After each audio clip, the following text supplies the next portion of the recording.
আপনারা শুনছেন কালো রাত 24।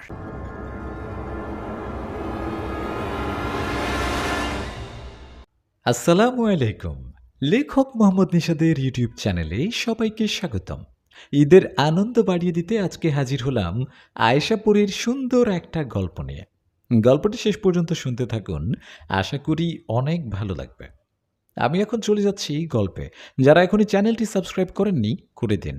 আমি শুরু করছি আয়েশাপুরীর গল্প। জিনেরা কোথায় থাকে জানিস? সমুদ্র, দ্বীপ ও বন জঙ্গলে।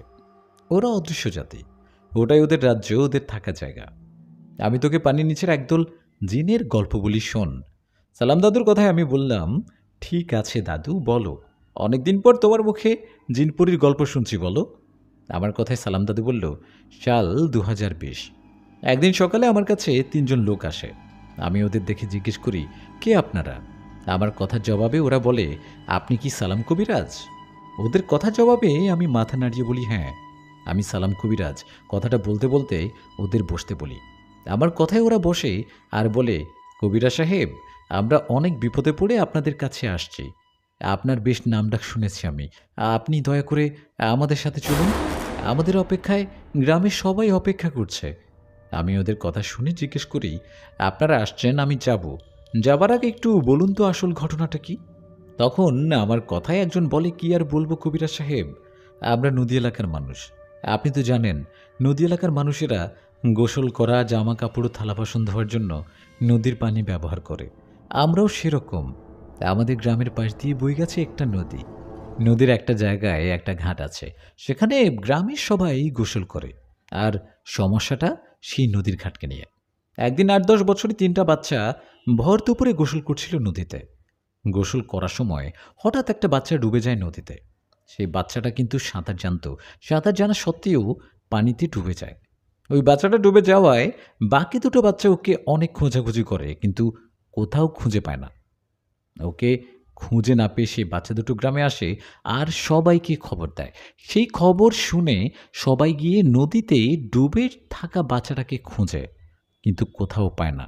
বাচ্চাটাকে খুঁজে না পেয়ে ওর মা বাবা অনেক কান্নাকাটি করে। নিজেদের আদরের সন্তানকে হারিয়ে কে না কান্না করবে বলেন? সে বাচ্চাটিকে সেদিন সারাদিন খোঁজা হয়, কিন্তু কোথাও পাওয়া যায় না।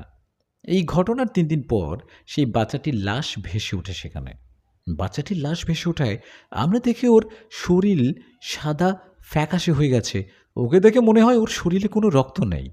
কি আর করার, বাস্তবতাকে তো মেনে নিতে হবে। বাচ্চাটির লাশ পাওয়ায় আমরা ওর জানাজা পড়িয়ে কবর দেই। এই ঘটনার 2-1 দিন ভয়ে কোনো বাচ্চা সেই নদীতে গোসল করতে যেত না। আস্তে আস্তে যখন দেখা গেল আর কোনো সমস্যা হচ্ছে না, তখন সবাই আবার আগের মতো সেখানে গোসল করতে থাকে। এভাবে কেটে যায় প্রায় 3টা মাস। এই 3 মাসে কিন্তু আর কোনো সমস্যা হয়নি। 3 মাস পর নদীর সেই জায়গায় আবার 2জন বাচ্চা একই সময় ডুবে যায়। এই বাচ্চা দুটো ডুবে যাবার সময় ওখানে একজন মুরব্বী মানুষ গোসল করছিল। উনি এই বিষয়টা দেখেন। উনি বাচ্চা দুটোকে ডুবে যেতে দেখে সবাইকে ডাক দেয়। সবাই এসে বাচ্চা দুটোকে খোঁজে, কিন্তু ওকে কোথাও পান না। ওদের না পেয়ে সবার মাঝে কান্নাকাটি রোল পড়ে যায়। 2টা বাচ্চাকে হারিয়ে সবার মাঝে একটা আতঙ্ক ছড়িয়ে পড়ে। আগের বাচ্চাটার মতো এবারও ঠিক 3 দিন পর সেই বাচ্চা দুটোর লাশ ভেসে ওঠে। বাচ্চা দুটোর লাশ ভেসে ওঠায় সবাই দেখে এই বাচ্চা দুটোর শরীরেও ফ্যাকাশে হয়ে গেছে। ওদের শরীরে মনে হয় 1 ফোঁটা রক্তও নেই। বাচ্চা দুটোর এমন অবস্থা দেখে গ্রামের অনেকেই সন্দেহ করে। ওরা বলে, এদের মৃত্যু স্বাভাবিক কোনো মৃত্যু না। এদের শরীর দেখে এমনটা মনে হচ্ছে না। তখন আমি ওদের কথা শুনে বলি, আপনারা কি কোনো কবিরাজ বা হুজুরকে ডাকেননি? আমার কথায় ওরা বলে, ডেকেছি। বাচ্চা দুটোর লাশ পাবার পর আমরা গ্রামের সবাই মিলে একজন কবিরাজকে ডেকে নিয়ে আসি।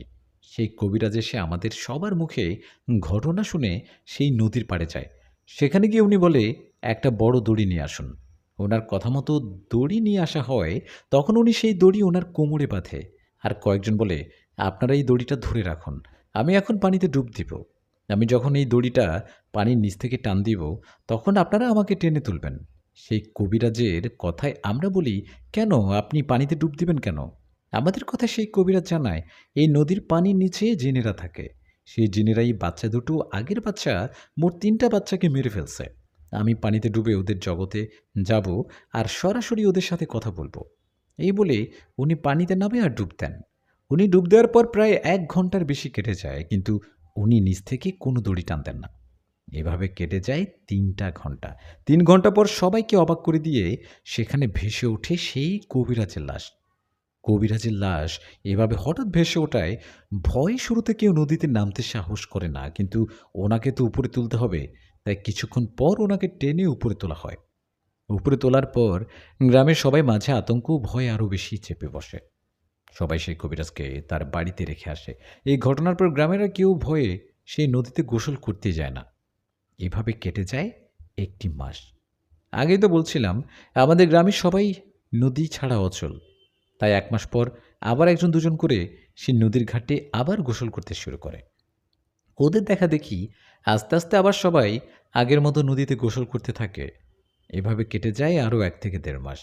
কবিরাজ মারা যাবার ঠিক ৩ মাস পর আমাদের গ্রামের আরেকটা বাচ্চা সেখানে ডুবে যায় ও ৩ দিন পর ওর লাশ ভেসে ওঠে।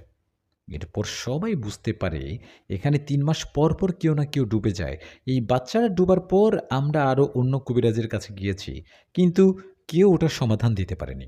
আমরা যেই কবিরাজকে নদীর পাড়ে নিয়ে আসি না কেন, সেই এসে বলে আমি এই কাজ করতে পারবো না, এখানে যারা থাকে তারা অনেক শক্তিশালী, আমি ওদের সাথে পারবো না। এভাবে বেশ কয়েকজন কবিরাজের কাছে ঘোরাঘুরি করার পর একজন কবিরাজ আপনার ঠিকানা দিল। ওনার কাছে ঠিকানা নিয়ে আসলাম আপনার কাছে। এখন আপনি না করবেন না, দয়া করে আমাদের সাথে চলুন। সালাম দাদুর মুখে এসব ঘটনা শুনে আমি বললাম, তারপর কি হলো দাদু? তুমি কি গেলে তাদের সাথে?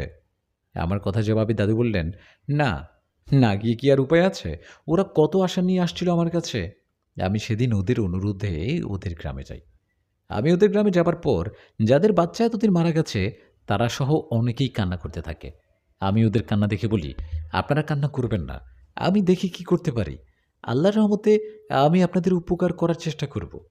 এই বলে আমি ওদের সাথে নদীর ঘাটে যাই। সেখানে গিয়ে জায়গাটা দেখি। আমি জায়গাটা দেখে বুঝতে পারি এখানে যারা আছে তারা সাধারণ কেউ না। বিষয়টা ভয়ঙ্কর কিছু হবে জেনেও আমি সবাইকে বলি, আপনারা কোনো চিন্তা করবেন না, আমি কালকে আবার আপনাদের গ্রামে আসব আর কাল ওখানে থাকা জিনদের হাজির করে কথা বলবো। এই বলে আমি সেদিনের মতো বাড়িতে চলে আসি। বাড়িতে আসার পর সেদিন রাতের ঘটনা, আমি বাজার থেকে বাড়িতে ফেরার সময় আমার পেছন থেকে কেউ একজন বলে ওঠে, সালাম, দাঁড়াও। কেউ আমার নাম ধরে ডাকায় আমি পিছনে ঘুরে তাকাই। পিছনে তাকিয়ে দেখি একটা ছায়া আমার পিছনে দাঁড়িয়ে আছে। আমি ছায়াটা দেখে ভয় না পেয়ে বললাম, কে আপনি? না, আমার কাছে কি চাইছেন? আমার কথায় সেই ছায়াটা বলে, সালাম, তোমার সাথে একটু কথা বলতে আসলাম। তুমি আজকে যে গ্রামে গিয়েছিলে সেখানে আর কখনো যাবে না। তুমি হয়তো আমার কথা শুনে বুঝতে পারছো আমি কে। আমি এই নদীতে থাকা জিন। আমি তোমাকে সাবধান করতে আসলাম। তুমি যদি আমার কথা না শুনে যদি ওখানে কালকে যাও, তাহলে কিন্তু বাকি কবিরাজদের মতো তোমারও ক্ষতি হবে। এই বলেই সেই জিনটা চলে যায়। ও চলে যাওয়ার পর আমি বাড়িতে চলে আসি। আমি একজন কবিরাজ, তাই এসব বিষয় আমার আগে থেকে জানা। জিনেরা এরকম নানা বাধা সৃষ্টি করে, ওদের কথায় ভয় পেলে চলে না। সেই জিনটার কথায় আমি কোনো ভয় পাই না, কোনো ভয় না। পরের দিন সন্ধ্যায় আমি আবারও সেই গ্রামে যাই। সেখানে যাবার পর গ্রামের সবার মাঝে একজন মানুষের শরীরে আমি সেই জিনকে হাজির করি। সে জিন হাজির হবার পর আমাকে বলে, সালাম, তোকে কাল এত করে মানা করার পরও তুই কেন আসলি? সে জিনের কথায় আমি বলি, আমার কথা ছাড়, তোকে যে জন্য হাজির করছি সেটা বল। তুই গ্রামের বাচ্চাদের এভাবে ডুবিয়ে মেরে ফেলিস কেন? কিন্তু আমার কথা সে জিন কিছু না বলেই চুপ করে থাকে। তখন আমি আমার পড়া পানি ওর উপরে ছিটিয়ে দিলে তখনও বলে, সালাম, সাহস দেখাবি না বলে দিলাম। আমরা নদীর ওইখানে থাকি অনেক বছর হলো। কেউ যদি আমাদের ডিস্টার্ব করে তাহলে তাকে মেরে ফেলি। কিসের ডিস্টার্ব? ওটা গ্রামের মানুষের ঘাট, সবাই ওখানে গোসল করে। তোদের থাকতে ডিস্টার্ব হলে তোরা অন্য কোথাও যা। তখন সেই জিন বলে, বললাম না আমরা ওখানে থাকি অনেক বছর ধরে, আমাদের ওখান থেকে কেউ সরাতে পারবে না। ওর কথায় আমি বললাম, আচ্ছা তোরা কয়জন থাকিস ওখানে? তখন ও বলে, আমরা 7 জন থাকি ওখানে। আমরা 7 ভাই, সবারই বয়স 1000 বছরের বেশি। আমি তোর কাছে জবাব দিতে আসিনি, তোকে শুধু এটাই বলবো, এখান থেকে চলে যা। আর আমাদের কাছে কেউ ডিস্টার্ব করলেই তাকে মরতেই হবে। সেই জিনের কথায় আমি বলি, তুই বললে কি হবে নাকি? তোরা 7 জন হোস আর 10 জন হোস, এটা আমার দেখার বিষয় না। আমি শুধু জানি তোরা ওই জায়গা থেকে চলে যাবি। আমার কথা সে জিন বলে, তোর সাহস দেখে আমি অবাক হই সালাম। তুই আমাদের হুমকি দিস, আমাদের বিষয়ে ভালোভাবে জেনে তারপর কথা বলতে আসবি, নইলে তোর সাথে তোর বংশ নির্বংশ করে দেব। এই বলে তখনকার জন্য সেই জিনেরা চলে যায়। ওরা চলে যাবার পর আমি গ্রামের সবাইকে বলি, আপনারা কেউ ভয় পাবেন না, আমি এর শেষ দেখেই ছাড়ব। আমি কালকে সন্ধান আবার আসব, আর কাল হবে ওদের শেষ দিন। কাল আমি ওদের বন্দি করে ছাড়ব। কথাটা বলে আমি বাড়ির দিকে আসতে থাকি। রাত তখন 10টা হবে। আমি বাড়ির দিকে আসার সময় 6টা জিন আমার সামনে এসে দাঁড়ায়। আমি ওদের দেখে ভয় না পেয়ে উল্টো তাদের বলি, দেখ, আমার সামনে দাঁড়াবি না, বাড়িতে যেতে দে। আমার কথায় 6জন জিনের মধ্যে বড় জিনি উনি আমার দিকে এগিয়ে এসে বলে, সালাম, তোকে এতবার না করার পরেও কেন আমাদের সাথে লাগতে গেলি? তুই কি আমাদের বিষয়ে ভালোভাবে জানিস? ওখানে খুব তো বড় বড় কথা বলছিলি, এখন কোথায় যাবি? ওদের কথায় আমি বলি, আমাকে ভয় দেখিয়ে পার পাবি ভাবছিস? আজকে তো ক্ষমতা দেখিয়ে ওখান থেকে চলে আসছি, কাল দেখব তোদের কত শক্তি। কাল আমাদের কথা না শুনলে বন্দি করব তোদের। আমার কথা কিন্তু শুনতে হবে কাল, নইলে বন্দি হবি তোরা। আমার কথায় ওরা বিকট শব্দে হাসতে থাকে আর বলে, বন্দি? আমাদের বন্দি করবি? না রে, তোকে অনেক সাবধান করছি, কিন্তু কিন্তু তুই কবিরাজি বন্ধ না করে কবিরাজ তুই বারবার আমাদের কথার বিরুদ্ধে গিয়ে কাজ করছিস। কথাটা বলে বড় চিন্তা হাত উপরে তুললেন, আর সাথে উপর থেকে ধপাস করে আমার সামনে পড়লেন আমার ছেলের লাশ। আমার ছেলেকে ওরা মেরে ফেলছে। ছেলেটাকে মেরে আমার সামনে ফেলে বলল, তোর সাহসের ফল পেলি তো? এরপরও যদি কাল ওখানে যাবার সাহস করিস তো তোর পুরো পরিবার শেষ করে দিব। এ বলে সে জিনেরা চলে যায়। ওরা চলে যাওয়ার পর আমি আমার ছেলের লাশ জড়িয়ে ধরে কান্না করতে থাকি, আর সেখান থেকে ওকে বাড়িতে নিয়ে আসি। বাড়িতে আসার পর আমার স্ত্রী তো দাদিও অনেক কান্না করতে থাকে। দাদু, 1 মিনিট তোমার ছেলে তো অসুস্থ হয়ে মারা গিয়েছিল, আমি এমনটাই শুনছিলাম। আমার কথায় সালাম দাদু বললেন, ওটা সবাই জানে। আসলে আমিও তোর দাদি সবাইকে এটাই বলেছিলাম, ও অসুস্থ হয়ে মারা গেছে, কিন্তু সত্যিটা হলো সেই জিনেরা আমার ছেলেটাকে মেরে ফেলেছে। ওরা আমার ছেলেটাকে মেরে ফেলার পর আমি ওদের উপর অনেক রাগ করি, আর চিন্তা করি পরের দিন আমি আবার যাব আর ওদের বন্দি করব। এই ভাবনায় আমি বড় বাবা জিনকে ডাকি। আমার ডাকে বড় বাবা জিন আসলে আমি ওনাকে সব ঘটনা খুলে বলি। সব শুনে বড় বাবা জিন বলে, সালাম, সবসময় সাহস দেখানো তো ঠিক না। তোমার ছেলের জন্য খারাপ লাগছে। তোমার ছেলের জন্য খারাপ লাগছে ঠিক, তোমার আমার সাথে আগে কথা বলে ওদের কাছে যাওয়া উচিত ছিল। ওরা পানির নিচে জিন, ওদের বয়স অনেক আমার মতো, আর ওরা আপন 7 ভাই। একজন দুজন হলে তাও কথা ছিল। বড় বাবা জিনের কথায় আমি বলি, তাহলে এখন কি করব? আমি কি আমার ছেলে হত্যার প্রতিশোধ নিব না? আপনি কি বলেন, আমি কাল আবার ওইখানে যাব নাকি? আমার কথায় বড় বাবা জিন বলেন, দেখো সালাম, আমি তোমাকে সাহায্য করতে পারি, এতে কোনো সমস্যা নেই। কিন্তু সমস্যা হবে তখন যখন তুমি ওদের বন্দি করতে গিয়ে পরিপূর্ণভাবে পারবে না। মানে ওদের 7জনের মধ্যে যদি একজন বাকি থাকে, সে একজন পরে সে তোমার ক্ষতি করবে। তোমার সেই 7জনকেই একসাথে বন্দি করতে হবে, আর 7জনকেই একসাথে বন্দি করা এত সহজ নয়। শেষমেশ আমি একটা কথাই বলবো, তুমি ওখানে যেও না। বড় বাবা জিনের কথায় আমার অনেক খারাপ লাগে। আমি ওনার কথা মেনে নেই। তখন উনি চলে যায়। নিজের সন্তানের লাশ আমি কাঁধে নিয়েছি। সন্তানকে হারানোর যন্ত্রণা আমাকে আজও কাঁধায়, কিন্তু কাউকে বলতে পারি না। হৃদয় কান্নাটা আজও কাঁদছি আমি। কথাগুলো বলার সময় দাদুর চোখে পানি এসে যায়। এদিকে দাদুর চোখে পানি দেখে আমারও চোখে পানি আসে। আমার অনেক খারাপ লাগে। তখন দাদু বলে, আমি জীবনে অনেক জিন পরি দেখিয়েছি, ছাড়িয়েছি, অনেককে বন্দি করেছি, কিন্তু এই কাজটায় আমি পুরোটা করতে পারিনি। পরের দিন সেই গ্রামের লোকেরা আমার কাছে আসে, কিন্তু আমি ওদের না করে দেই। আমি ওদের বলি, আপনারা আপনাদের গোসল করার ঘাট অন্য কোথাও করুন। আগে যেখানে গোসল করতেন এখন সেখানে গোসল না করে নদীর অন্য কোথাও করুন। আমার কথায় ওরা চলে যায়। এভাবে কেটে যায় 5 বছর। আমি তোকে এই গল্পটা কেন বললাম জানিস? কারণ আজ 5 বছর পর সেই গ্রামের সেই লোকেরা আবার আমার কাছে আসছে। ওরা কাল আসছিল আমার কাছে, ওরা আসায় আমি জিজ্ঞেস করি ঘটনাটা কি। তখন ওরা বলে, কবিরাজ সাহেব, আমরা আপনার কথা মতো আমাদের গোসল করার ঘাট নদীর অন্য স্থানে করি। নতুন ঘাটে গোসল করতে কোনো সমস্যা হচ্ছিল না। কয়েকটা মাস ভালোই চলছিল। 1 বছর পর থেকে নতুন ঘাটেও সমস্যা হয়। ওখানে ওখানে বাচ্চারা হারিয়ে যেতে থাকে। আমরা নদী এলাকার মানুষ, নদী ছাড়া কেমনে চলবো? শুরুতে সমস্যা কম হলেও ইদানিং বেশি সমস্যা করছে। কিছুদিন পর পর বাচ্চারা ডুবে মারা যাচ্ছে। এরকম হলে এরকম হলে কিভাবে বাঁচবো আমরা? গ্রাম তো আস্তে আস্তে শেষ হয়ে যাবে। ওদের কথায় আমি ওদের কি বলবো বুঝতে পারিনি। আমি ওদের বলি আমি অসুস্থ, তাই আমার কিছুদিন সময় লাগবে। আপনারা অন্য কবিরাজ দেখেন। আমার কথায় ওরা অনেক জোরাজুরি করেও কোনো লাভ হয় না। আমি ওদের চলে যেতে বলি, ওরা চলে যায়। সালাম দাদুর কথায় ওনাকে বললাম, তাহলে কি ভাবছো? তুমি কি ওখানে যাবে না? আমার কথায় দাদু বললেন, না যাব না। দাদুর কথা জবাবে আমি বললাম, দাদু তুমি যাবে, তোমাকে যেতে হবে। তোমার সন্তানের হত্যার প্রতিশোধ তুমি নেবে। আমার কথায় দাদু কিছু বলতে না পেরে বললেন, কি বলিস? কিছুই তো বুঝতে পারলাম না। দাদুর কথায় আমি বললাম, সেটা সময় হলে জানতে পারবে। আমি এখন বাড়িতে চাই। কথাটা বলে বাড়ির দিকে যেতে লাগলাম। তখন দাদু পিছন থেকে ডাক দিয়ে বলল, তোদের কি খবর? বাচ্চা কাচ্চা কি নিবি না? দাদুর কথায় আমি মুচকি একটা হাসি দিয়ে বললাম, আর বাচ্চা? এখনও মা বাবা জানে না আমারও আয়শাপুরীর কথা। আমি সালাম দাদুর ওখান থেকে বাড়িতে গেলাম। বাড়িতে গিয়ে আমার রুমে যেতেই দেখলাম আয়শাপুরী বসে আছে।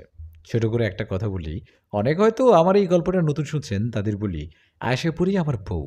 আয়শাপুরীর হাতে একটা বিশেষ চুড়ি আছে, যেটার শক্তি অনেক।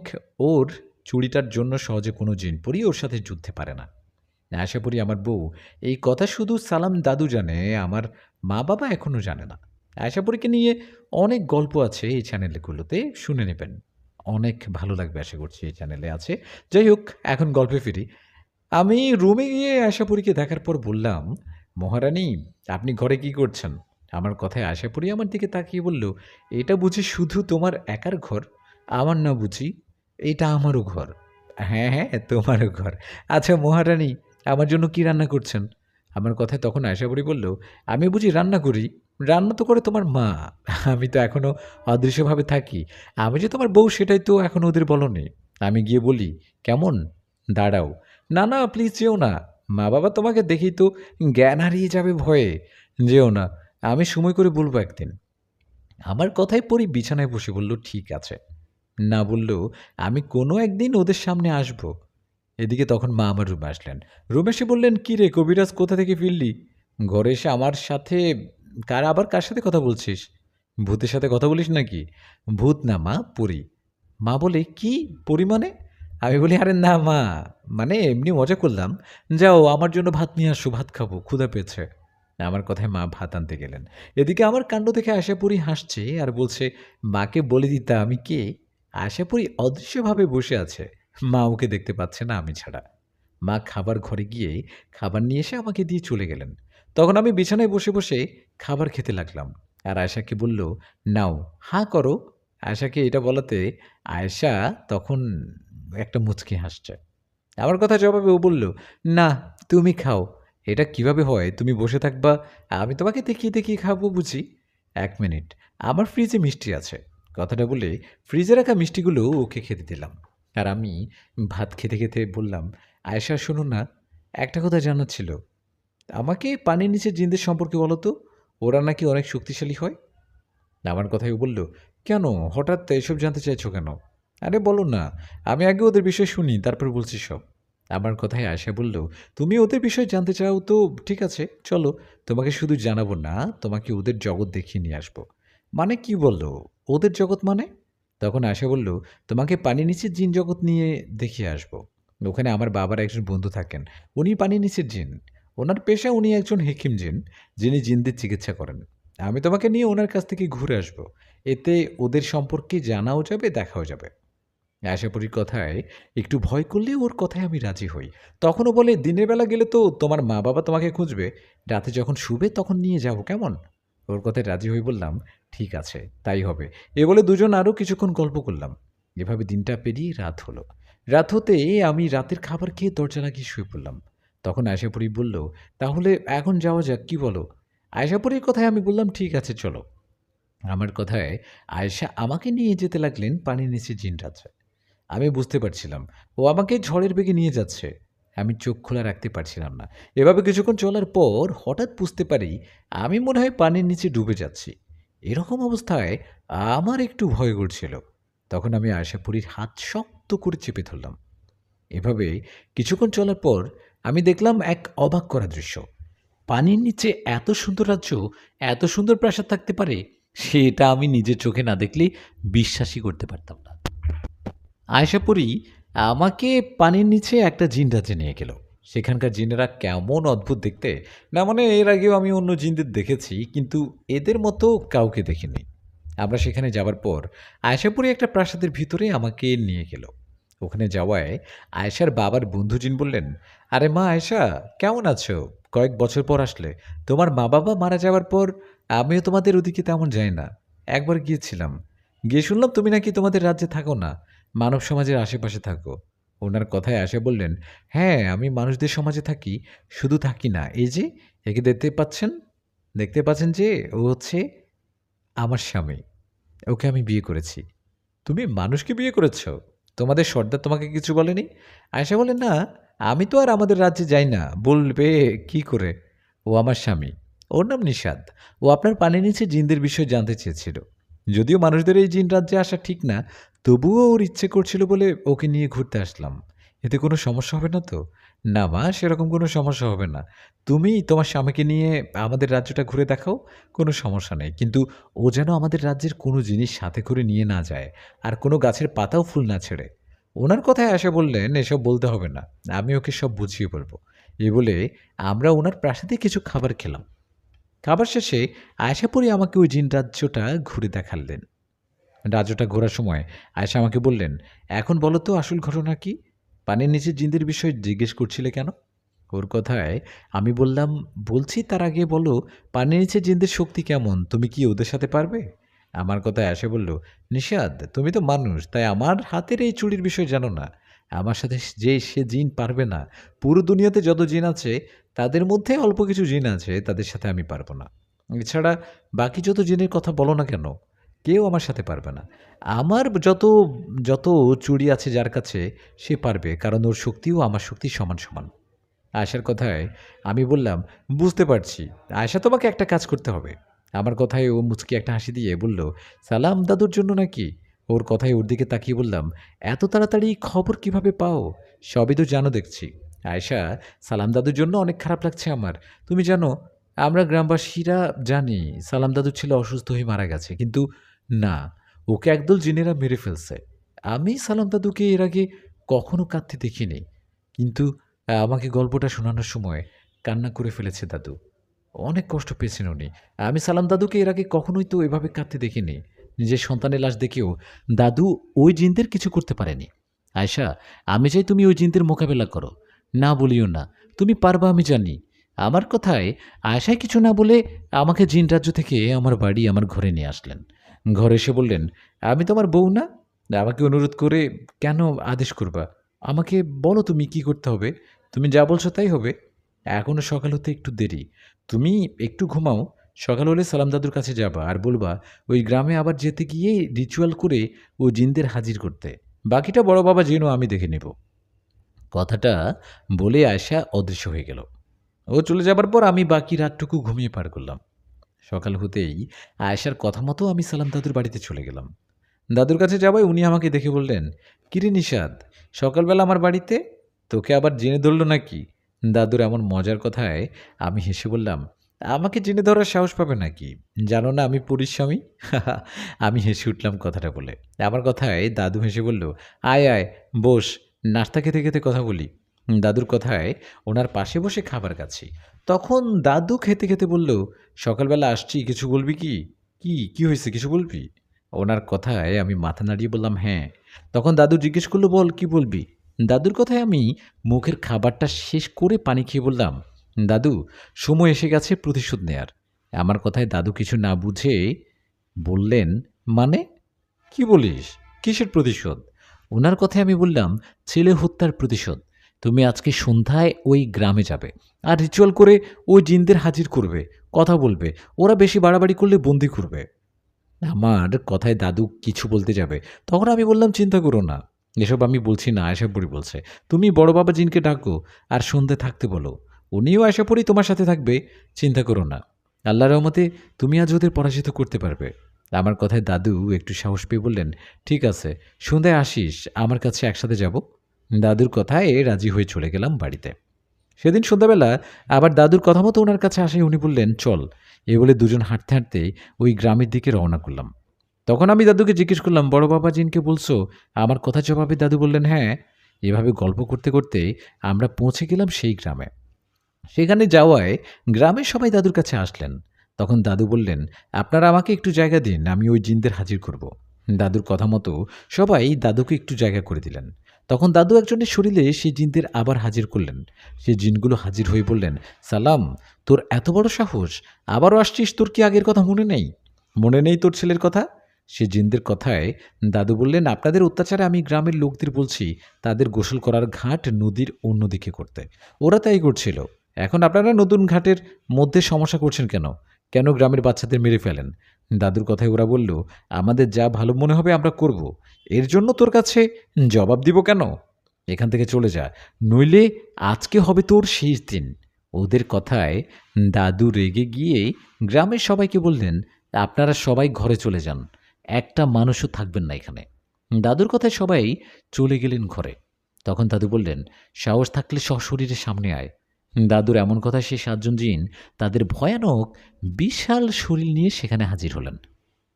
তখনই দাদুর কাছে আসলেন বড় বাবা জিন ও আয়শাপুরী। বড় বাবা জিন ও আয়শাপুরীকে দেখে সেই খারাপ জিনগুলো বললেন, সালাম, এদের দুজনকে নিয়ে এসে আমাকে আমাকে কি বুঝাতে চাস তুই? আমাকে তুই ভয় দেখাচ্ছিস? আমি দেখ ওদের কি অবস্থা করি। কথাটা বলে সে 7 জন জিনের মধ্যে যিনি বড়, উনি বড় বাবা জিনের দিকে রেগে এগিয়ে আসতে যাবেন, এমন সময় আশা করি সে জিনের বুকের মধ্যে একটা আঘাত করলেন। আর সাথে সাথে ওই জিনটা ব্যথায় চিৎকার দিয়ে পড়ে গেল মাটিতে। সে জিনটা মাটিতে পড়ে যাবার সাথে সাথে আরেকটা জিন আয়েশার দিকে এগিয়ে আসায় এটাকেও আয়েশা আঘাত করে আহত করলেন। দুজনকে এভাবে আঘাত করার পর বাকি 5 জন ভয়ে থতমত খেয়ে বললেন, আয়শাপুরী দাঁড়াও, ওকে আমরা হার মেনে নিচ্ছি। আমরা আজকের পর আর গ্রামের কোনো বাচ্চাকে মেরে ফেলবো না, কারো কোনো সমস্যা করব না। আমাদের এবারের মতো মাফ করে দাও। ওদের কথায় আয়শাপুরী বড় বাবা জিনের দিকে তাকিয়ে ওদের বললেন, আপনারা যেহেতু আমার বয়সে বড় চিন, বড় হয়ে আমার কাছে মাপ চাচ্ছেন, আজ প্রথমবার বলে আপনাদের মাফ করে দিলাম। আজকের পর গ্রামের কারো কোনো ক্ষতি করার চেষ্টা করলে সেদিন আর মাফ পাবেন না। যান, চলে যান। আয়শার কথায় সেই 7 জন জিনেরা চলে গেল। ওরা চলে যাবার পর আয়শাপুরী ও বড় বাবা জিন অদৃশ্যভাবে রইল। তখন সালাম দাদু সবাইকে ডাকায় সবাই ঘর থেকে বেরিয়ে এসে দাদুকে জিজ্ঞেস করলেন, কবিরাজ সাহেব, কি হলো? আপনি কি সেই জিনদের সাথে কথা বললেন?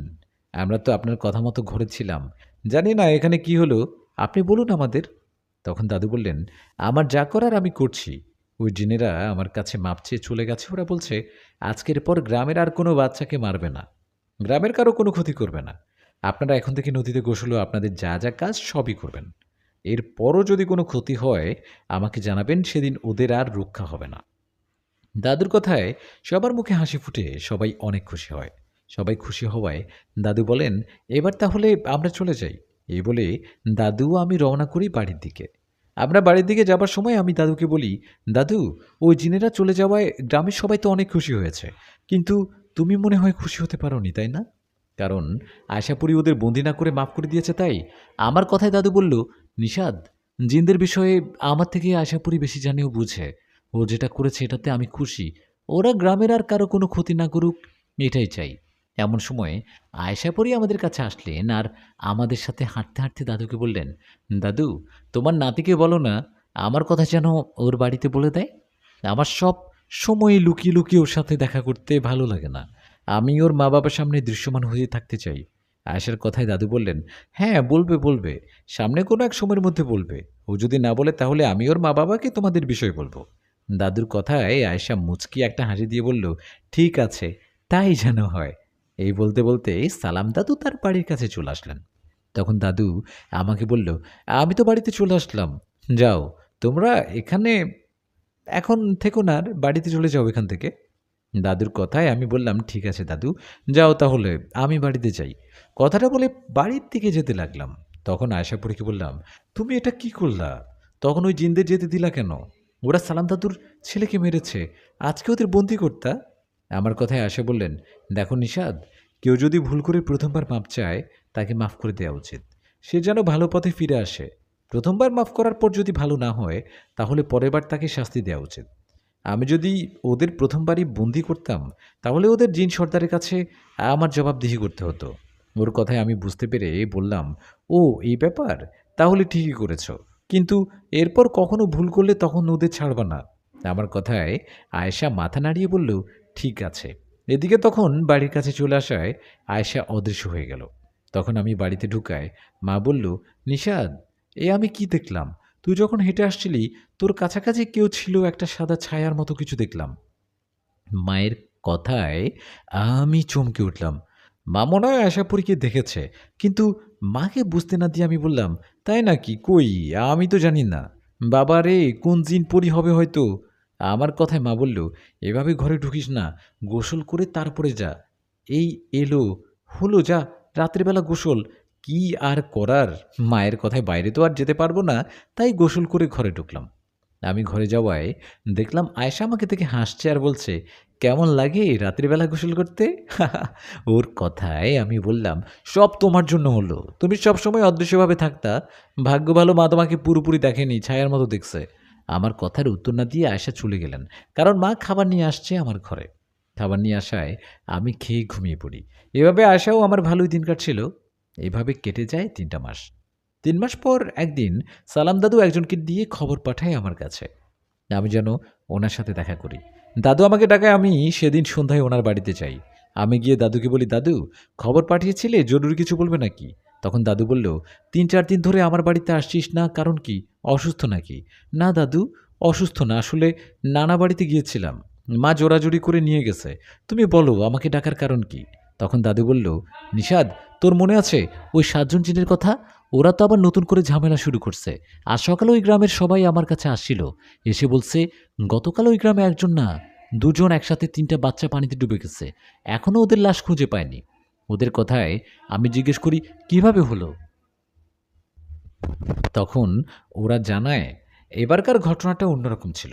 গ্রামের অনেকের সাথে বাচ্চারা নদীর অল্প পানিতে মাছ ধরছিল, তখন 3টা বাচ্চা হঠাৎ পানিতে ডুবে যায়। ওদের দেখে মনে হয়েছিল নিচ থেকে ওদের পা ধরে কেউ টেনে নিয়ে গেছে। এমন কথা শুনে আমি আয়শাপুরীকে বললাম, আয়শা, সামনে আসো। ও আমার পাশে অদৃশ্যভাবে ছিল। ওর সামনে আসায় আমি সব বলতে যাব, তখনও বলল, বলতে হবে না, আমি সব শুনেছি। হ্যাঁ, সব শুনেছ, তাহলে বলো এখন কি করব? ও জিনদের এবার কি শাস্তি দিবা? আমার কথায় আশাপুরী বলল, ওদের শাস্তি তো হবে, কিন্তু তার আগে খুঁজে বের করতে হবে ওদের আসল কারণ কি। ওরা এমনি এমনি ওই বাচ্চাদের মারেননি, এর পিছনে নিশ্চয়ই কোনো কারণ আছে। কোনো তথ্য সংগ্রহকারী জিন হলে ভালো হতো, ওদের বিষয়ে গভীরভাবে জেনে আসতো। তথ্য সংগ্রহকারী জিনের কথা বলতেই আমার মনে হলো সাজ্জাদ জিনের দাদুর কথা। তখন আমি দাদুকে বললাম, দাদু, সাজ্জাদ জিনের দাদু হলো তথ্য সংগ্রহকারী জিন। আমি সাজ্জাদ জিনকে ডাকি, দেখি ওরা আসে কিনা। কথাটা বলে আমি অনেকদিন পর সাজ্জাদ জিনকে স্মরণ করি। আমার ডাকে কিছুক্ষণ পর সাজ্জাদ জিন আসে। ও এসে আমাকে ও দাদুকে সালাম দিয়ে বলে, কি খবর নিষাদ, আজ এতদিন পর আমাকে স্মরণ করলা? কোনো সমস্যা হয়েছে কি? ওনার কথায় আমি ওনার পরিবারের ভালো মন্দ জিজ্ঞেস করলাম, করে ওনাকে ওই 7জন জিনের বিষয়ে সব খুলে বললাম। সব শুনে সাজ্জাদ জিন বললেন, বিষয়টা গুরুত্বপূর্ণ মনে হচ্ছে। ঠিক আছে, আমি দাদুর কাছে গিয়ে জেনে কাল তোমাদের সব বলবো। কথাটা বলে চলে গেলেন সাজ্জাদ জিন। আর কথা মতো পরের দিন এসে আমাদের যা বললেন সেটা শুনে আমরা সবাই বেশ অবাকই হলাম। সাজ্জাদ বলল, আমি তোমার দাদুকে সব বলার পর দাদু খোঁজ নিয়ে জানতে পারে ওরা 7জন সাধক প্রকৃতির জিন। ওরা ভালো না, ওরা প্রতি 3 মাস পর পর একটা করে বাচ্চাদের ধরতো আর তাদের শরীরের সমস্ত রক্ত দিয়ে পূজা করত। ওগুলো করলে ওদের শক্তি বেড়ে যেত। ওদের লক্ষ্য ছিল 10জন বাচ্চাকে মারা। ওরা ওদের প্ল্যান মতো সেটাই করছে। আস্তে আস্তে ওরা 10টা বাচ্চাকে মারতে সক্ষম হয়। ওরা আগে যেমন শক্তিশালী না হলেও এখন ওরা অনেক শক্তিশালী। সেদিন আশাপুরি ওদের বন্দি করা বা মেরে ফেললে ভালো হতো। ওরা সেদিন আশাপুরীর কাছে এমনি এমনি মাপ চায়নি, ওটা ওদের প্ল্যান ছিল। ওরা জানতো এখন ঝামেলা করা ঠিক হবে না, তাই মাপ চেয়ে চলে যায়। আর 3 মাস পর বাকি 3টা বাচ্চাকে মারার মাধ্যমে 10টা বাচ্চাকে মারা পূর্ণ হয়। এখন ওরা অনেক শক্তিশালী হয়ে গেছে। সাজ্জাদ্দিনের কথায় আশাপুরি, সালাম দাদু ও আমি সবাই অবাক হই। এদিকেই তখন আশাপুরি বলে, ওদের সেদিন ছেড়ে দিয়ে ভুল করেছিলাম, এখন তো ঝামেলায় পড়ে গেলাম মনে হয়। তখন সালাম দাদু বললেন, এখন তো ওদের বিষয়ে সব জেনে গেলাম, এখন কাল আমি ওদের আবারও হাজির করব, আর ওদের কাল কঠিন বিচার হবে। দাদুর কথায় সাজ্জাদ জিন বললেন, কবিরাজ সাহেব, ওই 7 ভাই জিন এখন অনেক শক্তিশালী, আপনাদের এখন ওদের হাজির করতে হবে না। ওরাই এখন আপনাদের ক্ষতি করার চেষ্টা করবে। আপনাদের ক্ষতি করার জন্য ওরাই খুঁজবে আপনাদের। তাই এখন থেকে সবাই সাবধানে থাকবেন। ওর কথায় আমি বললাম, সাজ্জাদ ভাই কি বলেন এসব? তাহলে উপায় কি? আশাপুরি কি তাহলে এখন ওদের সাথে পারবে না? আমার কথায় জবাবে সাজ্জাদ জিন বলল, নিশাদ, তোমার বউ আশাপুরীর শক্তি অনেক। ওই সাতজন জিন যতই শক্তিশালী হোক, আয়েশাপুরীর সাথে পারবে না। এখানে একটা বিষয় বলি, সব সময় কিন্তু শক্তি দিয়ে সব জয় করা যায় না। কারো যেমন শক্তি থাকে, তার দুর্বলতার জায়গাও থাকে। ওরা সাতজন জিন, ওরা সাতজন কিন্তু সহজে একসাথে আয়েশাপুরীর সামনে আসবে না। এখন ধরো আয়েশাপুরী যদি ওদের একজন বা দুজনকে ধরে আঘাত করে বা মেরে ফেলে, তাহলে ওর বাকি ভাইগুলো এসে তোমাকে বা তোমার মা বাবা ও সালাম কবিরাজকে মেরে ফেলবে। ওরা সাতজন সাতদিকে থাকবে। শেষমেশ একটা কথাই বলবো, তোমরা ওদেরকে ডাকো। ওরা যতজন আসুক ওদের সাথে কথা বলো, কেউ যেন কারো ক্ষতি না করে। আমি এখন চলে যাচ্ছি, আমার সাহায্য লাগলে স্মরণ করবে। কথাটা বলে চলে গেল সাজ্জাদ সেন। ওর চলে যাওয়ার পর আমি আশাকে বললাম, দেখলা, তুমি না বলছিলা ওদের ভালো হবার একটা সুযোগ দেওয়া দরকার? এখন হলো তো ভালো। আমার কথায় আশা বলল, আমার সুযোগ দেওয়ার দিয়েছি, কিন্তু ওরা আমার সুযোগ কাজে লাগাতে পারেনি। এটা ওদের ব্যর্থতা। এখন আর ওদের কোনো ক্ষমা হবে না।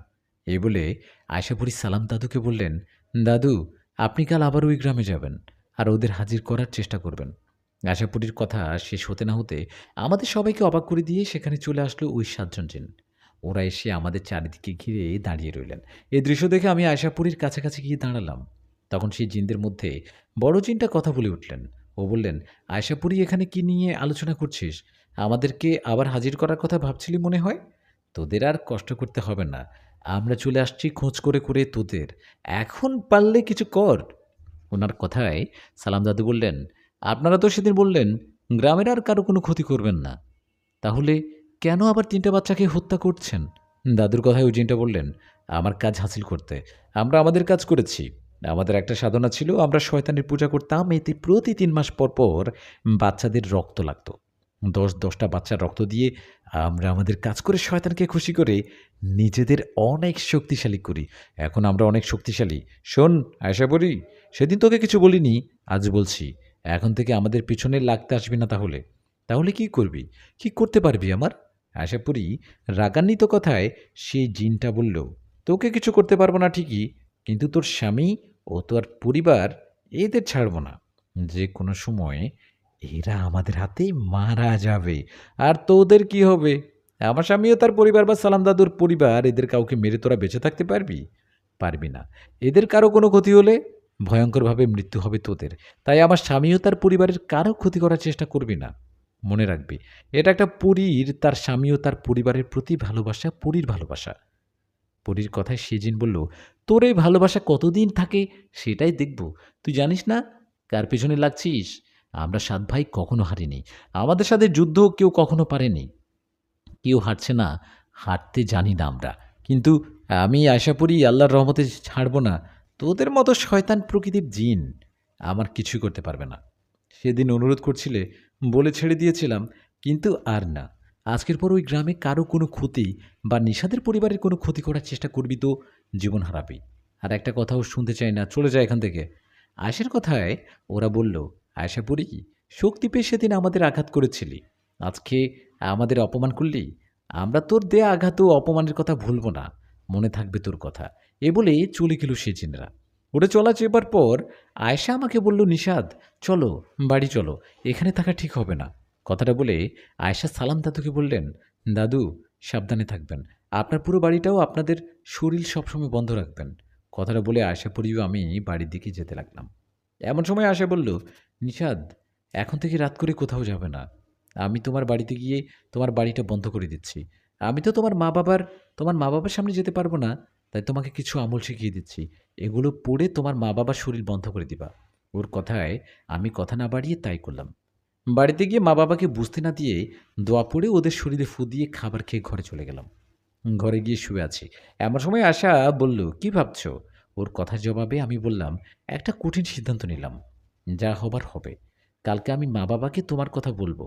জানি না মা বাবা তোমাকে মেনে নেবে কি, তবুও আমি তোমার কথা বলবই। আমি আমি আর এসব ঝামেলা চাই না। তোমাকে আমি কোনো ঝামেলায় আর রেখে যেতে চাই না। কোনোভাবেই ঝামেলায় জড়াতে দিব না। তুমি আমার বউ, নরমালি আমার কাছে থাকবা। আমার কথায় আয়েশা খুশি হয়ে বলল, সত্যি? তোমার মা আমাকে আমার কথা বলবে বাবা মাকে? হ্যাঁ, আয়েশা, কাল বলবো। এই বলে আমি ঘুমিয়ে পড়লাম। পরের দিন সকালে কথা মতো আমি মা বাবাকে বললাম, মা, আসলে একটা কথা বলার ছিল। জানি না কথাটা তোমরা কিভাবে নিবা, জানি না মেনে নিবা কিনা, কিন্তু আমার মনে হয় আর লুকোচুরি করা ঠিক হবে না। আমার কথায় মা বাবা আমার দিকে তাকিয়ে বললেন, কি বলবি বল, ভয় পাচ্ছিস কেন? বাবার কথায় আমি বললাম, বাবা, আমি আমি একজনকে পছন্দ করি, ওকে বিয়ে করতে চাই। না মানে বিয়ে করেছি। আমার এমন উল্টোপাল্টা কথায় মা বলল, কি বলিস, ভালো করে বল। তখন আমি তোতলাতে তোতলাতে বললাম, আমি একটা মেয়েকে বিয়ে করেছি। আমার কথায় মা আমাকে অবাক করে দিয়ে বলল, আশাপুরীর কথা বলছিস? আরে, তোমরা জানলে কিভাবে? তোমরা কি আশাপুরীকে চিনো? আমার কথায় বাবা বলল, হ্যাঁ জানি। মানে কিভাবে জানো? আমার কথায় মা বললেন, তুই রাত বেরোতে বাড়িতে আছিস, রুমে এসে কার সাথে জানি কথা বলিস। এছাড়াও সেদিন তোর পিছনে কাকে জানি দেখেছি। সব মিলিয়ে সন্দেহ হওয়ায় আমিও তোর বাবা সালাম চাচার কাছে গিয়ে ওনার কাছে সত্যিটা জানতে চাই। তখন সালাম চাচা আমাদের বলে আসল ঘটনা। তোর আর আয়শাপুরীর সব ঘটনা খুলে বলে। সব শুনে আমরা বেশ অবাক হয়েছিলাম, কিন্তু আয়শাপুরীর মা বাবা নেই আর ও অনেক ভালো, তোকে অনেক ভালোবাসে। এরা জানার পর মেনে নিয়েছি। মা বাবার কথায় নিজের শরীরে চিমটি কেটে দেখলাম, এটা কি আসলে সত্যি নাকি স্বপ্ন দেখছি। আমার এমন কাণ্ড দেখে মা বলল, হাতে চিমটি কেটে দেখতে হবে না, এটা সত্যি। এই নিশাদ, শুন, আয়শাকে ডাকতো, আমাদের সামনে আসতে বল। মা বাবার কথায় আমি আয়শাকে সামনে আসতে বললাম। আমার কথায় আশা মা বাবার সামনে আসায় মা অবাক হয়ে বলল, মাশাআল্লাহ, কত সুন্দর! পরীরা বুঝি এমনি হয়? কেমন আছো মা? মায়ের কথার জবাবে আশা বলল, আলহামদুলিল্লাহ, ভালো। আপনারা কেমন আছেন? তখন বাবা বলল, আলহামদুলিল্লাহ, আমরাও ভালো আছি। তোমরা একে অপরকে বিয়ে করেছো, এটা আমাদের আরও আগে বলতে পারতে। যদিও বিষয়টা সহজে মেনে নেওয়ার মতো না, তবুও মেনে নিতে হচ্ছে। তুমি তো আমার ছেলের বউ। এখন কথা হচ্ছে, এটা তো আশপাশের প্রতিবেশীরা একসময় জানতে পারবে। এছাড়াও আমাদের বাড়িতে তো আত্মীয়স্বজনরা আসবে। তখন কি হবে? তুমি কি মানুষরূপে থাকতে পারবে আমাদের সাথে? তখন আশাপুরী আমার দিকে তাকিয়ে বলল, হ্যাঁ বাবা, পারবো। আপনারা কাউকে না বললে কেউ বুঝতে পারবে না আমি একটা পরী। আয়শার কথা শুনে বাবা বললেন, ঠিক আছে, তাহলে আমি তোমারও নিশাদের বিয়ে উপলক্ষে কিছু আত্মীয় স্বজনদের দাওয়াত করে খাওয়াই। নইলে তো সবাই বলবে আমার ছেলের বিয়ে হলো অথচ ওরা কেউ জানলো না। বাবার কথায় আয়েশাপুরী কিছু বলল না। তখন মা বাবাকে বলল, হ্যাঁ, এটা করতে হবে, কিন্তু কখন করবা, কোন দিন করা যায়? মায়ের কথা জবাবে বাবা বললেন, সামনে সোমবার করি। আর তো মাত্র 2 দিন 3 দিন। 2 দিন 3 দিন বাকি। 2 3 দিন পর ওদের বিয়ের অনুষ্ঠান হবে। মা বাবার কথায় আমিও রাজি হয়ে গেলাম। মা বাবা আমাদের মেনে নেয়ায় আমরা অনেক খুশি। খুশিতে খুশিতে সেদিনটা চলে গেল। সেদিন রাতের ঘটনা। আমি সালাম দাদুর বাড়ির দিকে রওনা করলাম দাদুকে খুশির খবরটা জানাতে। আমার সাথে আয়শাও ছিল। আমিও আশাপুরি দুজনে গল্প করতে করতে দাদুর বাড়ির দিকে যাচ্ছি। আমরা দাদুর বাড়ির দিকে যাওয়ায় এমন সময় সালাম দাদুর সাথে দেখা। দাদুর সাথে দেখা হতেই ওনাকে বললাম, আরে দাদু, কোথায় যাচ্ছ? আমরা তো তোমার কাছে যাচ্ছি। তুমি তো আবার অনেক বড় উপকার করেছ। মা বাবাকে নাকি আমারও আয়শার কথা বলেছ, ওদের বুঝিয়েছ। জানো, মা বাবা আমাদের মেনে নিয়েছে। আর সামনে সোমবার আমাদের বিয়ের অনুষ্ঠান করবে বলেছে। তাই তো তোমাকে দাওয়াত করতে যাচ্ছিলাম। তা তুমি কোথায় যাচ্ছ? আমার কথার জবাবে দাদু বললেন, আমি তো তোদের বাড়িতে যাচ্ছিলাম একটা জরুরি দরকারে। দাদুর কথায় আমি জিজ্ঞেস করলাম, কি দরকার দাদু, তাও এই রাতের বেলা? তখন দাদু বললেন, তোদের সামনে বিপদ হতে পারে। আশা করি ওই 7 ভাই জিনদের শুরুতে আঘাত করাও পরে অপমান করায় ওরা অনেক রেগে আছে। যে কোনো সময় আমারও তোদের উপর আক্রমণ হতে পারে। আমি বড় বাবা জিনের কাছে খবরটা পেলাম। বড় বাবা জিনকে আমি জিজ্ঞেস করলাম, ওদের হাত থেকে বাঁচার উপায় কী? মানে হঠাৎ করে যেন আক্রমণ করতে না পারে, এটার উপায় কী? তখন উনি আমাকে এই সুতাটা পরিয়ে দেন। এই যে দেখ, আমার হাতে বাঁধা। এই সুতাটা নাকি বিশেষ এক ধরনের সুতা। এটা হাতে বা কোমরে বেঁধে রাখলে ওই জিনেরা কাছাকাছি আসতে পারবে না। বড় বাবা আমাকে সুতা দেয়ায় আমি পড়লাম আর ভাবলাম, তোদের দিয়ে আসি। যা, তাই তোদের বাড়ির দিকে যাচ্ছিলাম। তোর সাথে দেখা হয়ে ভালোই হলো। এই নে, সুতাটা ধর, তুই পড়ে নে, আরেকটা আয়েশাকে পড়তে বল। দাদুর কথায় আমি সুতাটা নিয়ে হাতে পড়লাম। ওদিকে আয়েশা তখন বলল, দাদু, আমার প্রয়োজন হবে না, আপনারাই পড়ে থাকুন। তখন দাদু বলল, না না, প্রয়োজন আছে। 2 দিন পর তোমাদের বিয়ে। এর মাঝে কোনো ঝামেলা হোক, এটা চাই না। তুমি পড়ে নাও। তোমার যে হাতে চুড়ি আছে ওই হাতে পড়ো না, এতে ক্ষতি হতে পারে। অন্য হাতে পড়ো। দাদুর জোড়াজুড়িতে আয়েশা তার হাতে একটা সুতি পড়ালেন। সুতাটা পরেই দিল। তখন দাদু বললেন, আরও 2টা সুতো দিয়ে বললেন, এই নে নিশাদ, এই সুতো দুটো তোর মা বাবাকে পরিয়ে দিস। আমি তাহলে তোদের বাড়িতে আর না যাই, তোরা বাড়িতে যা, কাল দিনের বেলা আসিস। দাদুর কথায় আমি বললাম, ঠিক আছে তুমি যাও। এই বলে আমার বাড়ির দিকে যেতে থাকি। এখন যখন আয়েশা আমাকে বলে এই সময়টাতে, নিশাদ এই সুতাটা পরায় কেমন কেমন জানি লাগছে, তখন আমি বললাম, কেমন লাগে? চিন্তা করো না, ঠিক হয়ে যাবে। এই বলে দুজনে বাড়িতে চলে গেলাম। বাড়িতে যাওয়ার পর দেখলাম সালাম দাদু আমার বাড়িতে মা বাবার সাথে কথা বলছে। দাদুকে দেখে অবাক হয়ে বললাম, আরে দাদু, তুমি না বাড়ি গেলা, আমাদের আগে আবার আসলা কিভাবে? আমার কথায় মা বললেন, এই কি বলিস, সালাম চাচা তো কোথাও যায়নি, উনি তো বেশ কিছুক্ষণ আগে থেকে আমাদের সাথে কথা বলছে। এদিকে তখন সালাম দাদু বলছেন, হ্যাঁ নিশাদ, আমি তো কোথাও যাইনি, কি বলছিস তুই? আমি তো একটা জিনে ধরা রুগী দেখতে গেছিলাম, তো ওখান থেকে বাড়িতে ফিরছিলাম, তোর বাড়ির কাছাকাছি আসতে ভাবলাম একটু কথা বলে যাই। দাদুর কথায় আমার মাথায় যেন আকাশ ভেঙে পড়ল। সালাম দাদু, এখানে তাহলে পথে কার সাথে কথা বলে আসলাম? কে বা সুতাটা পুড়িয়ে দিল? আমার মাথা ঘুরতে থাকে। তখন আমি দাদুকেই বাহিরে নিয়ে সব ঘটনা খুলে বলি। সব শুনে দাদু বলে, সর্বনাশ, ওটা তো আমি ছিলাম না। আমার মনে হয় তোদের সাথে খারাপ কিছু ঘটে গেছে। দেখি দেখি তোদের হাতের সুতাগুলো খুলে ফেলে এখনই। দাদুর কথায় আমি আমার হাতের সুতাটা টান দিয়ে খুলে ফেললাম, কিন্তু আশাপুরি তো তার হাত থেকে ওই সুতাটা খুলতে পারে না। ওটা কিভাবে হলো? আশাপুরি অনেক চেষ্টা করছে, আমরাও অনেক চেষ্টা করছি সুতাটা ছিঁড়ার, কিন্তু পারছি না। এটা দেখে সালাম দাদু বলে, নিষাদ টানিস না, ওটা আর খোলা যাবে না, যা সর্বনাশ হবার হয়েছে। আমার মনে হয় এটা ওই জিনদের কোনো চাল ছিল। আমি তো পুরোপুরি জিনকে ডাকি, উনি আসলে সবটা জানতে পারবে। কথাটা বলে দাদু বড় বাবা জিনকে ডাকলেন। দাদুর ডাকে বড় বাবাজি না আসায় সালাম দাদু সব ঘটনা ওনাকে খুলে বললেন। সব শুনে বড় বাবা জিন বললেন, এটা ওই 7 ভাই জিনদের কাজ। ওরা কালো জাদুর মাধ্যমে একটা মায়া সৃষ্টি করে সালামের রূপ নেয়। তাই আশাপুরি অনেক শক্তিশালী হয়েও বুঝতে পারেনি ওটা আসল সালাম না। ওরা যে সুতাটা পরিয়েছে এটা সাধারণ কোনো সুতা না, কোনো সাধারণ সুতা না। আশাপুরি চালিয়েও এখন এটা খুলতে পারবে না। আর এই সুতাটা ওর হাতে থাকার কারণে ওর চুড়ির শক্তি থাকবে না। মানে যতক্ষণ আশাপুরীর হাতে সুতাটা বাঁধা থাকবে, ওই চুড়ি কোনো কাজ করবে না। ওরা আশাপুরীর শক্তি কমাতে এই বুদ্ধি করেছে। বড় বাবা জিনের কথায় আশাপুরী থতমত হয়ে দাঁড়িয়ে রইলেন। এদিকে আমরাও কথাটা শুনে অবাক। তখন বড় বাবা জিন বললেন, যা ভুল হবার তা তো হয়ে গেছে, এখন এটা থেকে বাঁচার বুদ্ধি বের করতে হবে। আমি আমার গোত্রের অন্য জিনদের জিজ্ঞেস করে দেখি এই সুতাটা খোলার কোনো বুদ্ধি আছে কিনা। তোমরা সাবধানে থেকো। কথাটা বলে চলে গেলেন বড় বাবাজিন। এদিকে সালাম দাদু তখন বললেন, আমাদেরকে এভাবে ধোকা দিবে বুঝতে পারিনি। নিষাদ, আজকে রাতে বাইরে কোথাও যাবি না, তুইও আশাপুরি বাড়িতে থাকিস। বড় বাবাজিন কোনো খবর নিয়ে আসলে আমি তোকে জানাবো। কথাটা বলে সালাম দাদুও চলে গেলেন। উনি চলে যাবার পর আমি আয়শাকে বললাম, আয়শা চলো ঘরে চলো, আজকে বাইরে কোথাও থাকা যাবে না। আমার কথায় আয়শা বলল, না নিষাদ, তুমি ঘরে যাও, আমাকে আমার হাতে সুতাটা খোলার রাস্তা দেখতে হবে। এই সুতাটা খুলতে না পারলে আমার চুরির শক্তি কোনো কাজ করবে না, আর তখন সেই জিনেরা এসে আমারও তোমার উপর আক্রমণ করতে পারে। কিন্তু আয়শা, বড় বাবা কিন্তু বলল, কোনো উপায় দেখবেন, তুমি দয়া করে বাইরে যেও না, আসো ঘরে আসো।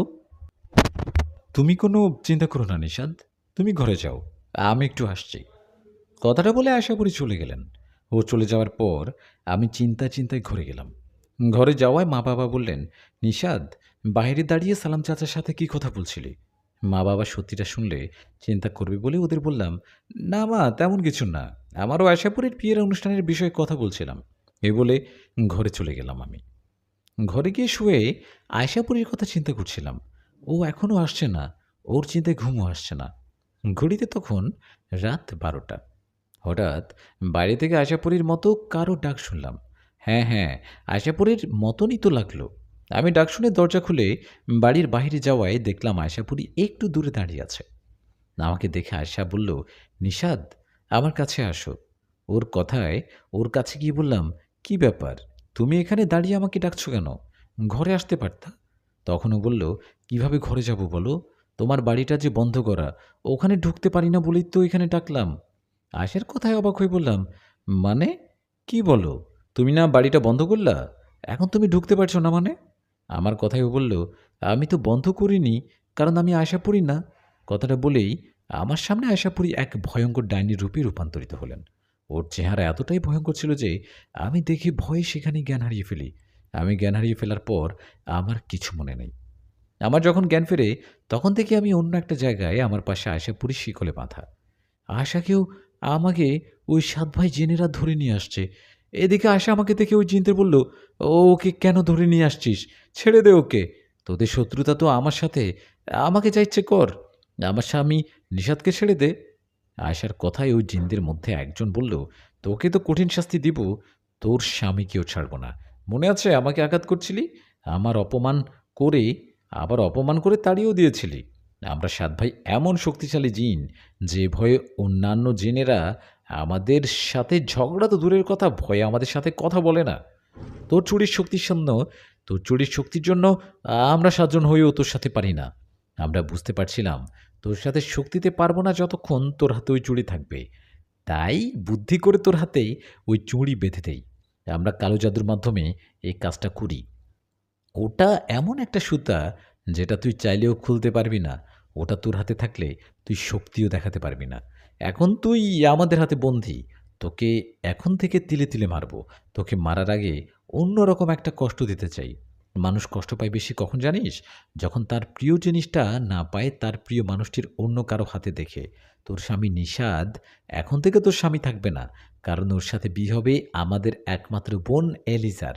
তোর রূপে নিয়ে নিষাদকে যে এখানে নিয়ে আসছে সে আমাদের বোন। তোর স্বামীকে এখানে এনে তোর সামনে মেরে ফেলতাম, কিন্তু আমার বোন তোর স্বামীকে দেখে পছন্দ করে ফেলছে। ও তোর স্বামীকে বিয়ে করতে চাইছে। ও আমাদেরকে বলেছে আমাদের অনেক আদরে বোন তো সে, তাই আমরা ওর কথা ফেলতে পারিনি। হুম, আমরা একটু পর তোর সামনে তোর স্বামীর সাথে আমার বোন এলিজার বিয়ে দেব। ওর কথা শুনে আয়শাপুরী পাগলের মতো ছটপট করতে লাগলো আর বলল, না, এমনটা করবি না, এমনটা করবি না তোরা। নিশাদ আমার স্বামী, ওর সাথে তোদের বোনের বিয়ে দিস না, ছাড় আমাকে। আয়শার কথায় সেজিন বলল, তোকে তো কোনোভাবেই ছাড়বো না। এলিজা, এদিকে আয়। জিনের ডাকে সেখানে এসে উপস্থিত হলেন সেই এলিজাপুরী। ওর চেহারা কেমন ভয়ঙ্কর ছিল, চোখের পাতাগুলো কালো কালো, দেখলেই কেমন ভয় লাগে। ভাইয়ের ডাকে সেই এলিজাপুরী এসে চাবুকের মতো কিছু একটা দিয়ে আয়শাপুরীকে ২-৩ বার আঘাত করল আর বলল, আমার ভাইয়ের আঘাত করছিলি তাই না? সেদিন কথাটা শুনে তোর উপরে অনেক রাগ হয়েছিল, খুব তো শক্তি দেখিয়েছিলি। এখন কোথায় গেল তোর শক্তি? কোথায় তোর ক্ষমতা? তোর স্বামী এখন থেকে আমার হবে, আমার। কারণ আজকেই ওকে বিয়ে করব আমি। ভাই, আমার বিয়ের আয়োজন করো। এদিকে কথাটা শুনে আমি চিৎকার করে বলতে থাকি, না, আমি আপনাকে বিয়ে করব না, কখনো করব না। আমার কথায় সেই পরী আমার দিকে এগিয়ে এসে আমার গালে সজোরে একটা থাপ্পড় দিয়ে বলল, আমি যা বলি তাই করি, তোকে শুধু একটা কথাই বলবো, আমাকে বিয়ে না করলে তোর বউ আয়েশা পরী ও তোর মা বাবা কেউ বেঁচে থাকবে না, সবাইকে এক মুহূর্তে মেরে ফেলবো। ওর কথায় আমি কি বলবো বুঝতে পারছি না। তখনও জিনেরা বলতে শুরু করলো, আমরা বিয়ের আয়োজন করছি, তুই কোনো চিন্তা করিস না বোন। কথাটা বলে ওরা ওদের মতো করে কোনো কোনো জিনদের জানি ডাকলো এখানে। ডাকার পর ওরা সবাই মিলে গোল হয়ে বসে পূজা করতে লাগলো কিসের যেন। এদিকে তখন আমি আয়শাপুরীর দিকে তাকিয়ে কান্না করে ফেললাম। আয়শাকে ওরা অনেক মেরেছে। আয়শাপুরী আহত হয়েও আমার দিকে তাকিয়ে বলছে, নিষাদ, ভয় পেও না, তোমার কিছু হবে না, আল্লাহর উপর ভরসা রাখো। এভাবে বেশ কিছুক্ষণ চলে গেল। একসময় ওদের পূজা শেষ হলো। ওদের পূজা শেষ হলে আমাকে নিয়ে একটা জায়গায় বসালো তারা। তারপর সেই ভয়ঙ্কর পরীকে আমার পাশে বসিয়ে আমাদের বিয়ের কাজ শুরু করলো। সেই ভয়ঙ্কর পরীটা আমার পাশে বসিয়ে আমাদের বিয়ের কাজ শুরু করলো। তখন আয়েশা পরী শিকলে বাঁধা। ও ছটপট করছে আর বলছে, বন্ধ করুন, এসব বন্ধ করুন। আয়েশার ছটপট করা দেখে আমি উঠে দাঁড়িয়ে ওর কাছে যাব, তখন জিন আমাকে ধরে আটকে দিল। আমাকে আয়েশার কাছে যেতে দিচ্ছিল না। এদিকে তখন সেখানে বড় বাবা জিন, সাজ্জাদ জিন ও সালাম দাদু চলে আসলো। ওরা এসে বড় বাবা জিন ও ৭ ভাই জিনকে বলল, আপনারা কেন এটা করছেন? নিষাদ ও আশাপুরী একে অপরকে বিয়ে করছে অনেক আগে, এখন আপনারা জোরাজুরি করে আপনার বোনের সাথে নিষাদের বিয়ে কেন দিচ্ছেন? বড় বাবা জিনের কথা শুনে ওদের মধ্যে বড় জিনটা বলল, আমরা আয়শাপুরীর শক্তির যে অহংকার সেটা ভেঙে দিতে চাই। আয়শাপুরী আমাদের অনেক অপমান করেছে, আঘাত করেছে। আমরা কি সেই আঘাতের প্রতিশোধ নিব না? অবশ্যই নিব। আমরা আশাপুরীর শক্তি থেকে শুরু করে ওর আপন মানুষ, ওর স্বামীকেও কেড়ে নেব। আপনি আমাদের মতো একজন বয়স্ক জিন, তাই আপনাকে শুধু একটা কথাই বলবো, এখান থেকে চলে যান, নইলে আশাপুরীর সাথে সাথে আপনার প্রাণটাও হারাবেন। ওনার কথায় বড় বাবা জিন বললেন, বাঁচা মারা আল্লাহর হাতে, আমি মৃত্যুকে ভয় পাই না। আল্লাহ যখন আমার মৃত্যু লিখেছেন তখনই হবে। আমি আপনার বোনের সাথে নিশাদের বিয়ে হতে দিব না। বড় বাবা জিনের কথায় উনি রেগে গিয়ে বললেন, তুই কি মরতে চাস? আমাদের দেখে কি ভয় করে না তোর? আমাদের বিষয় কি জানিস না? তখন বড় বাবা জিন বলল, তোরা তো শয়তানের পূজা করিস। আল্লাহর শক্তির কাছে শয়তানি শক্তি কিছুই না, তুচ্ছ। তোরা তো 7 জন, আমি একা। সাহস থাকলে 7 ভাই না এসে তুই একা আমার সাথে এসে লড়াই কর দেখ। বড় বাবা জিনের এই কথা শুনে সেই জিন বলল, কি? আমাকে অপমান? আয় দেখি তোর কত শক্তি, আমি তোর সাথে একাই লড়ব। কথাটা বলে বড় বাবা জিন ও সেই 7 ভাইয়ের মধ্যে বড় জিনেই সেই জিনের যুদ্ধ লাগলো। চলছে দুই জিনের ভয়ঙ্কর লড়াই। কখনো বড় বাবা সেই জিনকে আঘাত করে, তো কখনো সেই জিন বড় বাবা জিনকে আঘাত করে।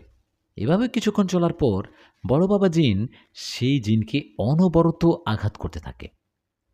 বড় বাবা সেই জিনকে আঘাত করে যখন অনেক আহত করে ফেললেন, তখন বাকি 6 ভাই জিন তেড়ে আসলেন বড় বাবা জিনের দিকে, আর বড় বাবা জিনকে ধরে আঘাত করতে লাগলেন। বড় বাবা জিনকে আঘাত করতে দেখে সাজ্জাদ জিন এগিয়ে গেলেন, কিন্তু কোনো লাভ হলো না।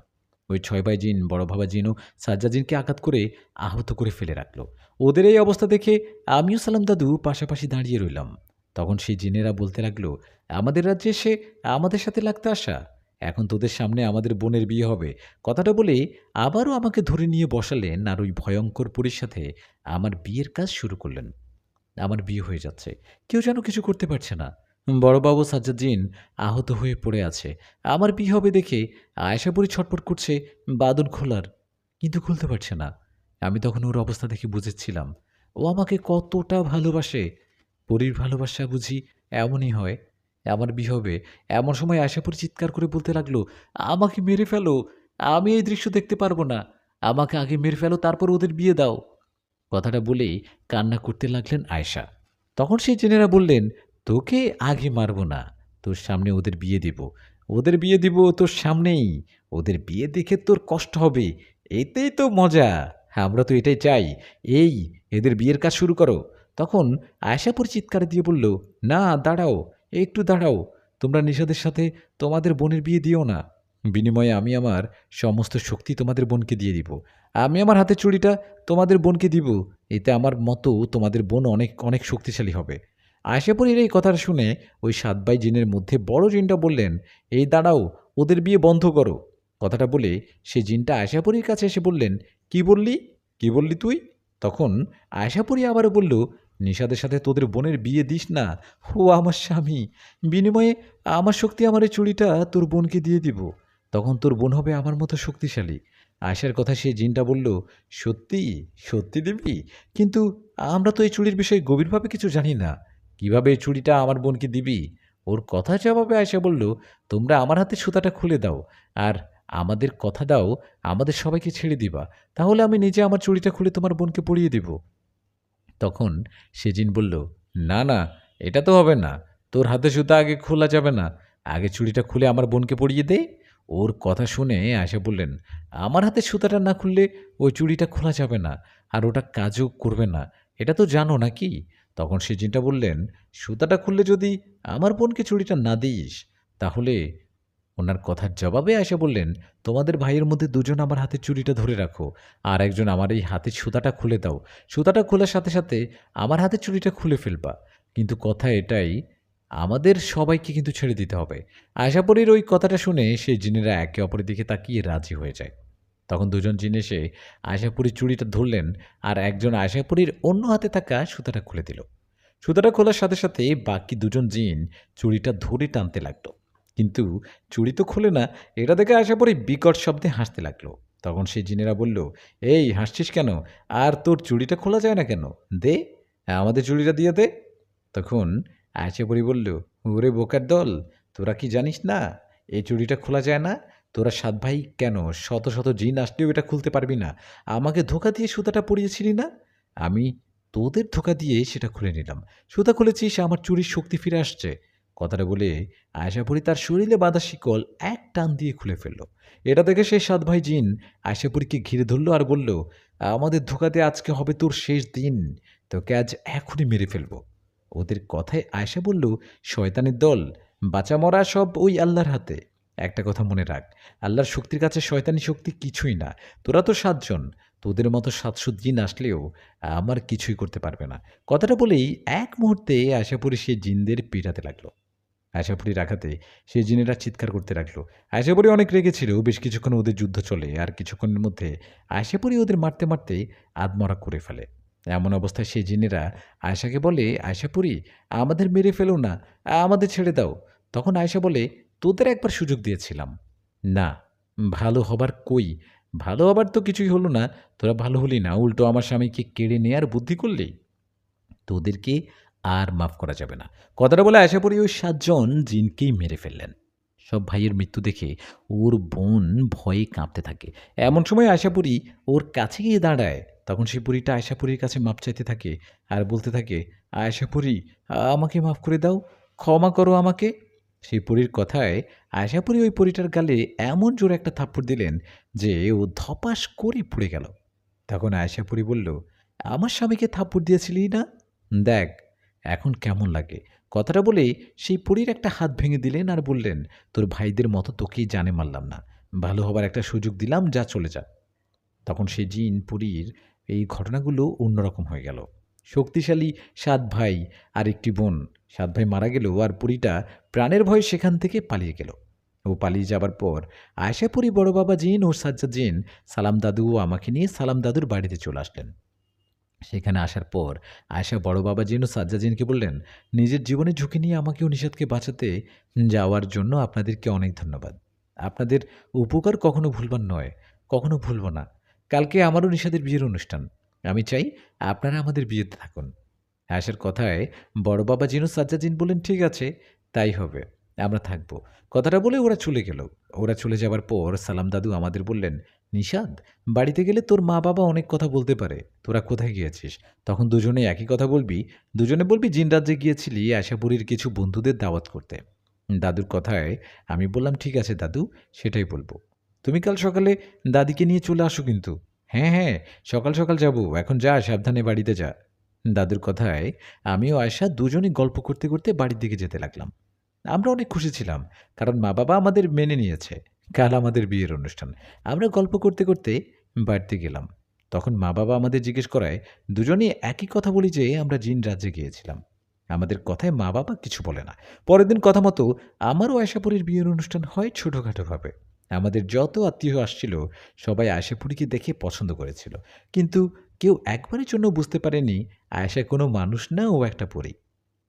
আমাদের বিয়ের অনুষ্ঠানে বড় বাবা জিন, সাজ্জাদ জিন ও আরও 2-1 জন জিন পরী আসছিল। আমিও সালাম দাদু তাদের জন্য অন্য রুমে খাওয়ার ব্যবস্থা করে দেই। ছোটোখাটোভাবে অনেক খুশিতে আমারও আয়েশাপুরীর বিয়ে হলো। এখন আমরা বাসর ঘরে বসে আছি। আয়েশা আমার পাশে বসে, আমি গল্পটা লিখছি। আমার গল্প লেখা দেখা আয়েশা বলল, এই যে তোমার গল্প লেখা কি হলো? হুম, এবার শেষ করো তো। বিয়ের অনুষ্ঠান তো হলো আমাদের, তাই না? হ্যাঁ, বিয়ের অনুষ্ঠান তো হলো, বাসর ঘরের কথা লিখতে হবে না। আয়েশা বলে, আরে না না, ওসব বলা যাবে না, গল্পটা শেষ করো। ঠিক আছে, শেষ করি তাহলে। প্রিয় লিসেনার, কেমন লাগলো আয়েশাপুরীর গল্পটি কমেন্ট করে জানাতে ভুলবেন না। এতে স্পেশাল আরেকটা গল্প সামনে নিয়ে হাজির হব। ততক্ষণ পর্যন্ত ভালো থাকবেন।